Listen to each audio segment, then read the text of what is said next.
Sebelumnya, Assalamualaikum warahmatullahi wabarakatuh. Perkenalkan, kami dari kelompok 9 yang beranggotakan 1 Dian Iza Mahendra, NPM 0028, yang kedua Yogi Saputra, NPM 0029, yang ketiga Alfiana Rahmalia Putri, 0036, yang keempat Lina Wahyustiani, NPM 0058. Kemudian, kami akan mempresentasikan tentang sistem moneter internasional. Sejarah moneter internasional yaitu ditujukan bagi institusi yang bertugas mengatur tingkat nilai tukar valuta. Sistem moneter internasional adalah suatu sistem yang memungkinkan suatu negara dapat saling berhubungan satu dengan yang lain. Sistem moneter internasional menunjukkan seperangkat kebijakan, institusi, praktik, peraturan dan mekanisme yang menentukan tingkat di mana suatu mata uang ditukarkan dengan mata uang yang lain. Suatu sistem moneter internasional yang berjalan dengan baik akan melancarkan perdagangan dunia, arus investasi asing, dan interdependensi global. Sejarah singkat sistem moneter internasional. Yang pertama, sistem standar emas pada tahun 1821 sampai 1914. Cirinya, negara yang menganut standar emas menetapkan nilai mata uang dengan nilai mata uangnya dalam nilai emas. Kemudian, sejarah singkat standar emas pada 22 Desember 1717, Sir Isaac Newton, pemilik percetakan uang logam Inggris, menetapkan harga emas dengan 3 pound 17 shillings 10,5 pence per ons. Standar emas apabila negara-negara sepakat untuk membeli atau menjual emas dengan sejumlah satuan mata uang yang telah ditetapkan. Standar emas memiliki asal-usul dalam penggunaan koin emas sebagai alat tukar, unit perhitungan, dan penyimpanan nilai praktik yang ada di zaman kuno, ketika perdagangan internasional terbatas dalam volume. Pembayaran untuk barang yang dibeli dari negara lain biasanya terbuat dari emas atau perak. Namun, karena volume perdagangan internasional dibangun pada revolusi industri, dibutuhkan sarana yang lebih nyaman dalam pembiayaan perdagangan internasional. Pengiriman jumlah barang emas dan perak di seluruh dunia untuk membiayai perdagangan internasional tampak tidak praktis. Solusi yang didapat adalah untuk pembayaran dalam mata uang kertas, dan bagi pemerintah untuk menyetujui untuk mengonversi mata uang kertas menjadi emas pada permintaan pada tingkat bunga tetap. Standar tukar emas standar. Tukar emas menetapkan dolar Amerika Serikat sebagai mata uang sentral dengan 35 dolar per ons emas. Dengan harga mana Amerika Serikat sepakat untuk membeli emas dari atau menjualnya kepada bank-bank sentral lain. Mekanisme standar emas. Pematokan mata uang ke emas dan pinjaman konvertibilitas dikenal sebagai standar emas atau gold standar. Menjelang 1880, sebagian besar negara-negara perdagangan utama di dunia, termasuk Inggris, Jerman, Jepang, dan Amerika Serikat, telah mengadopsi standar emas. Mengingat standar emas umum, nilai mata uang apapun dalam satuan mata uang lain atau kurs mudah untuk ditentukan. Kekuatan dari standar emas. Kekuatan besar diklaim untuk standar emas bahwa itu berisi mekanisme yang kuat untuk mencapai keseimbangan neraca perdagangan oleh semua negara. Suatu negara dikatakan berada dalam keseimbangan neraca perdagangan atau balance of trade equilibrium saat pendapatan penduduknya yang diperoleh dari ekspor sama dengan jumlah yang digunakan untuk membayar negara lain untuk impor, atau rekening giro neraca pembayaran dalam keseimbangan. Sistem Bretton Woods. Bretton Woods 1944 sampai 1976 adalah sebuah sistem perekonomian dunia yang dihasilkan dari konferensi yang diselenggarakan di Bretton Woods New Hampshire pada tahun 1944. Konferensi ini merupakan produk kerjasama antara Amerika Serikat dan Inggris yang memiliki beberapa fitur kunci yang melahirkan dua institusi keuangan dunia, yaitu Dana Moneter Internasional dan Bank Dunia.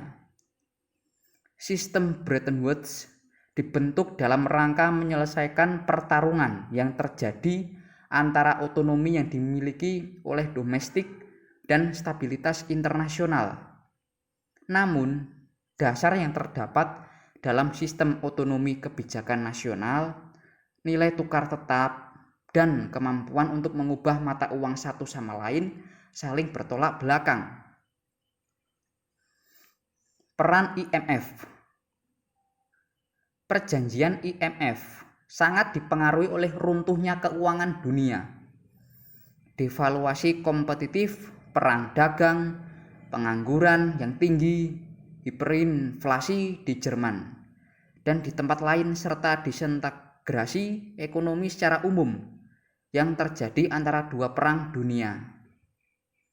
Tujuan dari perjanjian Bretton Woods, di mana IMF adalah penjaga utama, adalah untuk menghindari pengulangan kekacauan melalui kombinasi disiplin dan fleksibilitas.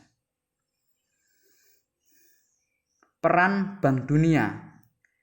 Nama resmi Bank Dunia adalah Bank Internasional untuk Rekonstruksi dan Pengembangan atau International Bank for Reconstruction and Development (IBRD).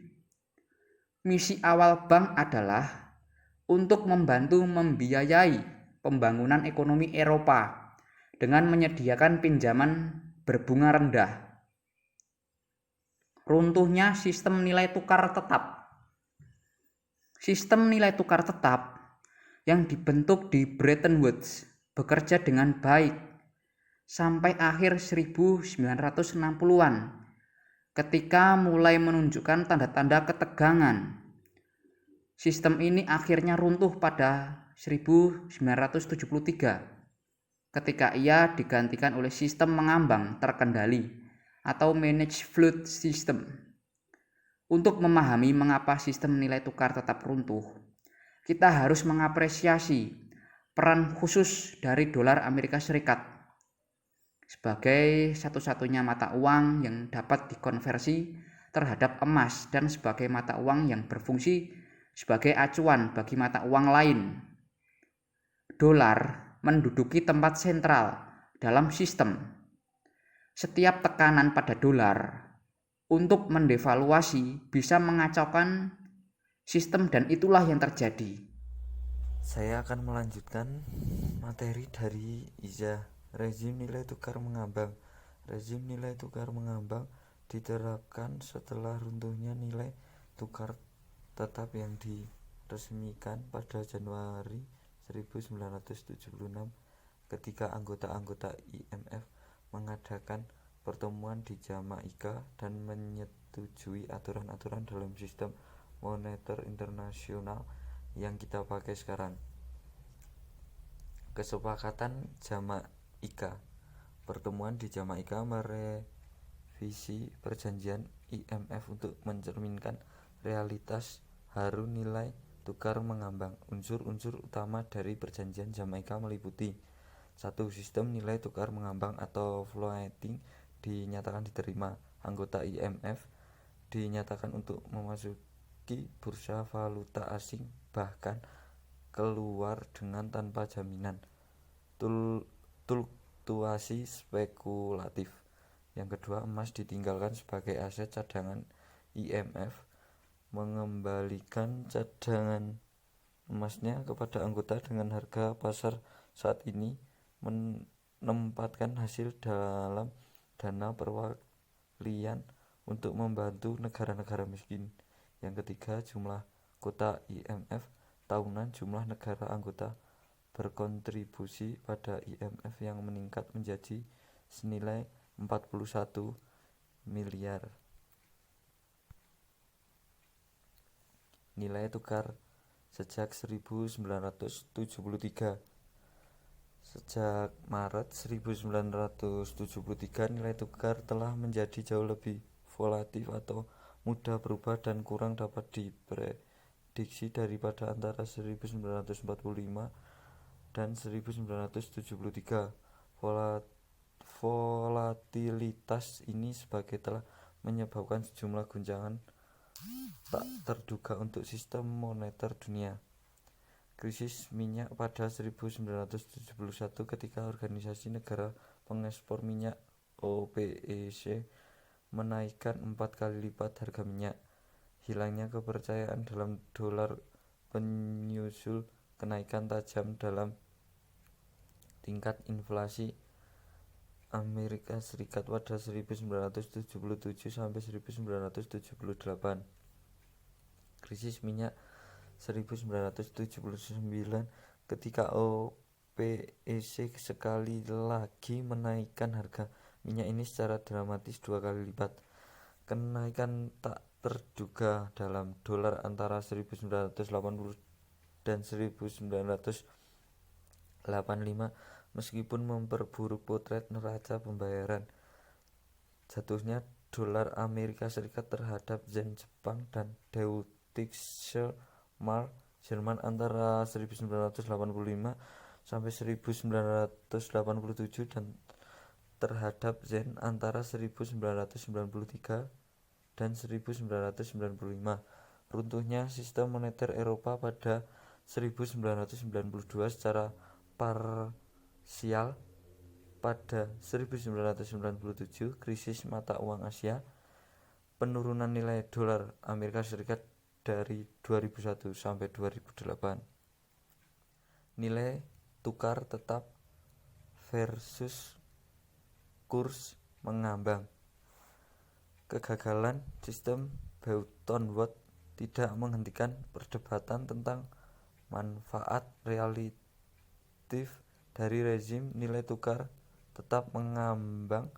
Kekecewaan dengan sistem suku bunga mengambang dalam beberapa tahun terakhir telah menyebabkan perdebatan haru tentang manfaat nilai tukar tetap. Pada bagian ini kita meninjau argumen untuk nilai tukar tetap dan mengambang. Alasan untuk nilai tukar mengambang. Alasan dalam mendukung nilai tukar mengambang memiliki dua elemen utama: ekonomi, kebijakan moneter, dan penyesuaian neraca perdagangan otomatis. Otonomi kebijakan moneter. Beberapa analisis berpendapat bahwa di bawah sistem tetap, kemampuan suatu negara untuk memperluas atau membatasi peredaran uangnya seperti yang dilihat dibatasi oleh kebutuhan untuk menjaga paritas nilai tukar. Ekspansi moneter dapat menyebabkan inflasi yang menempatkan tekanan pada nilai tukar tetap. Demikian pula kontraksi moneter memerlukan suku bunga yang tinggi untuk mengurangi permintaan uang. Suku bunga yang tinggi menyebabkan aliran uang dari luar negeri yang menempatkan tekanan pada tukar tetap. Jadi untuk mempertahankan paritas nilai tukar di bawah sistem tetap, mata uang memiliki keterbatasan dalam kemampuan mereka untuk menggunakan kebijakan moneter untuk memperluas atau membatasi ekonomi mereka. Penyesuaian neraca perdagangan. Di bawah sistem Bretton Woods, jika negara maju defisit permanen neraca perdagangan mengimpor lebih banyak daripada mengekspornya. Hal itu tidak dapat dikoreksi oleh kebijakan domestik. Butuh persetujuan IMF untuk menyetujui devaluasi mata uang. Kritik dari sistem ini berpendapat bahwa mekanisme penyesuaian bekerja jauh lebih lancar di bawah rezim nilai tukar mengambang. Saya akan melanjutkan penjelasan sebelumnya, yaitu alasan untuk nilai tukar tetap. bertumbuh pada argumen tentang disiplin moneter, spekulasi, ketidakpastian, dan kurangnya hubungan antara neraca perdagangan dan nilai tukar. Ada poin-poinnya. Yang pertama, disiplin moneter. Kita telah membahas disiplin moneter yang melekat dalam sistem nilai tukar tetap ketika kita membahas sistem Bretton Woods. Kebutuhan untuk mempertahankan paritas nilai tukar tetap memastikan bahwa pemerintah tidak menambah jumlah peredaran uang mereka dengan harga inflasi. Selanjutnya, spekulasi. Kritik dan rezim nilai tukar mengambang juga mendapat spekulasi yang dapat menyebabkan fluktuasi nilai tukar. Selanjutnya, ketidakpastian. Spekulasi juga menambah ketidakpastian pergerakan mata uang pada masa depan, yang mencirikan rezim nilai tukar mengambang. Ketidakpastian pergerakan ini nilai tukar pada era pasca Bretton Woods telah membuat perencanaan bisnis yang sulit dan menambah resiko pada pengeksporan, pengimporan, dan kegiatan investasi asing. Selanjutnya, penyesuaian neraca perdagangan. Dengan kata lain, nilai tukar terdepresiasi tidak akan mengikatkan ekspor dan mengurangi impor. Sebagai pendukung dari nilai tukar mengambang, mengklaim hanya akan mengingatkan inflasi harga. Yang selanjutnya, rezim nilai tukar. Dalam praktiknya, pemerintah di seluruh dunia mengejar jumlah kebijakan nilai tukar yang berbeda. Hal ini tersebut berkisar dari mengambang bebas yang murni, di mana nilai tukar ditentukan oleh kekuatan pasar, untuk sistem patokan yang memiliki beberapa aspek. Sistem nilai tukar tetap Bretton Woods sebelum tahun 1973. Yang selanjutnya ada nilai tukar patokan. Di sini suatu negara akan mematok nilai mata uang dengan sebuah mata uang utama, misalnya dolar Amerika Serikat, sehingga ketika nilai dolar naik, mata uang negara tersebut juga naik. Pematok nilai tukar populer di kalangan banyak negara-negara kecil di dunia. Yang selanjutnya, Dewan Mata Uang. Di sini yang berkomitmen untuk mengonvensi mata uang domestik terhadap permintaan ke mata uang lainnya pada nilai tukar tetap. Untuk membuat komitmen ini kredibel, Dewan Mata Uang memiliki cadangan mata uang asing yang setara dengan nilai tukar tetap untuk setidaknya 100% dari mata uang domestik. Yang selanjutnya adalah pengelolaan krisis oleh IMF. Fungsi asli IMF adalah untuk menyediakan sebuah gudang uang di mana anggota bisa meminjam selama jangka pendek untuk menyesuaikan posisi saldo neraca pembayaran mereka dan menjaga nilai tukar mereka. Di situ ada krisis keuangan pada masa sesudah Bretton Woods. Sebuah krisis mata uang terjadi ketika serangkaian spekulatif pada nilai tukar mata uang dalam hasil depresiasi tajam nilai atau kekuatan otoritas untuk mengeluarkan volume besar cadangan mata uang internasional dan dengan tajam menaikkan suku bunga untuk mempertahankan nilai tukar yang berlaku. Selanjutnya, krisis mata uang Meksiko pada tahun 1995.